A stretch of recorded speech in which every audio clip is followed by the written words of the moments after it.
So the fun part of today's panel is I'm here trying to recruit you guys to consider US as your global market opportunity.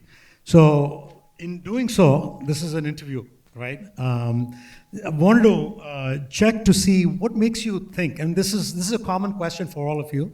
So you have 30 seconds per question. So I've got two things bundled into one. What makes you think you're ready for the US market?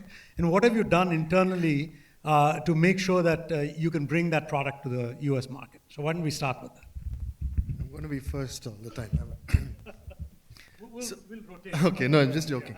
So the first thing is to play with the story of build in India and sell to the world. So what we've built in India worked. It worked. It added value to our customers. And these were global customers which had presence here. So it was almost like an automatic and natural extension. And the original idea, anyway, was to build in India and go global. That was our approach from day one. So the thesis was, okay, if we can make it work here and use that not so interesting word, profit, if you can be profitable here, it's going to be far better in the US. So we're already on that journey now. And I validated these numbers by having several visits to the US and other such markets. And it's clear, it's not just about cost arbitrage. The other thing that's also, if you want to call it a tailwind, is that these markets are ready to adopt such technologies. So it's easier to sell, it's easier to talk about it. And our technology specifically has come off the hype cycle, and now it's going into the adoption cycle, whereas it's going to take a long time here. So we've got these tailwinds, we are already profitable, we have already got a product that works for India in the entire mess that you see. So it's a sort of no-brainer. That's how we arrived at it.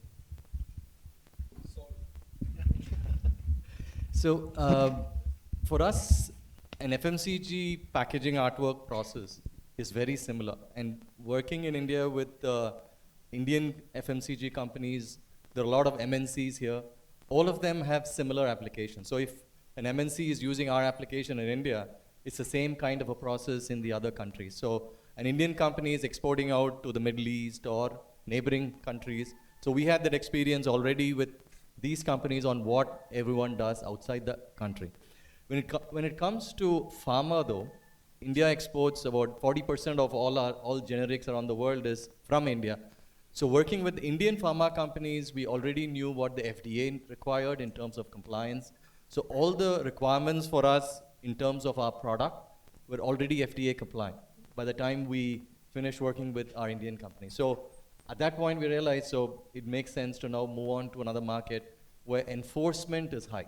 I think somebody else told the same thing. While all the rules are here from a packaging side in India, the enforcement from an FSSAI point of view is still very, I would say, low. But the same thing in the US, if you have a problem, FDA comes after you with a huge stick and you have to have a product recall. So the need and the ability to sell into a US company is much higher as opposed to somebody here. So that's really the reason. Yep. For Zyma, the first R&D project from US was with EPRI, the Electric Power Research Institute, where we have developed a sensor for some of the nuclear reactors. So more such nuclear reactors are coming up. So that is the clear moat we have on the nuclear sector. And today, if you see our Zyma's product are already validating the petrochemical industries. In India, we are already with IOCL, BPCL, Reliance, and we will be soon installing our sensors in the ADNOC too. And I think right now with Trump's drill baby drill is also in picture. So the refinery production is going to be significantly higher over there, and we have a clear moat with respect to the technological IP what we have, because most of our close to 4 IPs are already granted in US itself on our products. Coming back to the apart from the petrochemical side, there is also a clear ESG compliance. See, some of the critical rare earth material that has been used to measure beyond 1500 degrees Celsius are platinum rhodium material, which is the use of rare earth materials, where we can do the same measurement using a ceramic material. So there is a clear ESG advantage is also over there, and Western countries are significantly increasing onto the ESG norms. For example, SKF in Sweden is already in the roadmap for them to implement some of the ceramic sensors what we procure. and manufacture it exclusively for them in some of their processes. And coming back to the semiconductor industry, we are working already with Applied Materials and Lam Research, two of the largest semiconductor fab manufacturers, where the manufacturing is happening in the US. And they want our sensors to be already integrated into it, which talks are going on. I think this will be the right platform for us to scalability in that aspect. Vinay, I think you should hold that mic and not leave it. For us, by day zero, it was very obvious for us that we should set up the base in US. And 5 years ago when we started it, we didn't have a great platform like FalcolnX for us to explore in a space tech or a dual technology sector.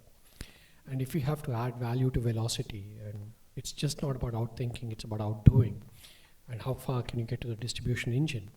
And the fact is you have to be there where the customers are, where the business potential is, where the market is. So keeping those in mind, we started having our office, we set up a Delaware COP. We also have a Cupertino office not very far from FalcolnX. And we have been having a couple of flights. We've done a couple of flights with SpaceX. We've done a couple of flights with US satellite partners and European satellite partners. Our objective is to be in as many satellites as possible globally, while India market also plays catch up or grow up, and not to leave out on the market opportunity. So we are right there at the position of strength, not the position of catch up. And that's what drove us there.